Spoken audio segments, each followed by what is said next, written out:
多多今年8岁，他有很多喜欢的东西，最喜欢的是水果。下午，妈妈下班回家，手里拿着一个袋子。妈妈，你回来啦，袋子里是什么？多多，你看，是你喜欢的水果。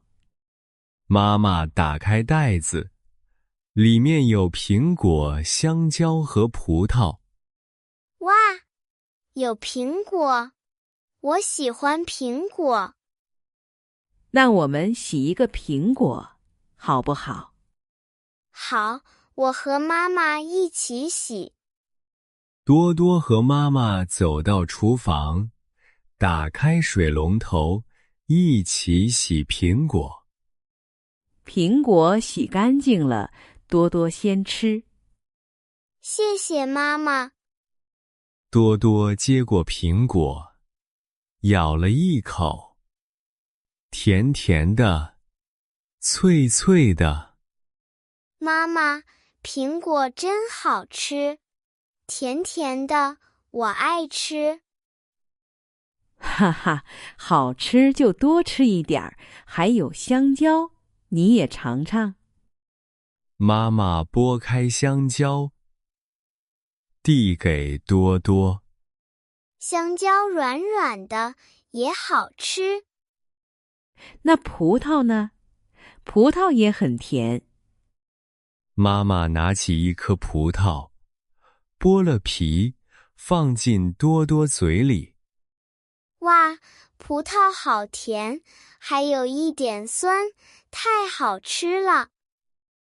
多多，你最喜欢哪一种水果？多多停下嘴里的动作，想了想，看着妈妈。我都喜欢，苹果、香蕉、葡萄都好吃。我的多多真可爱，那我们一起吃水果吧。好，和妈妈一起吃水果最开心。多多和妈妈坐在客厅的椅子上，一起吃水果，说说笑笑。阳光照进客厅，暖暖的。多多的脸上有甜甜的笑容。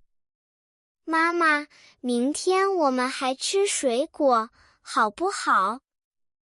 好呀，明天妈妈再给你买喜欢的水果。多多笑着点头，又拿起一颗葡萄，慢慢放进嘴里。水果甜甜的，多多的心里也甜甜的。妈妈，我爱你，也爱甜甜的水果。妈妈也爱你，我的宝贝多多。这一天，多多吃了很多喜欢的水果，和妈妈在一起特别开心。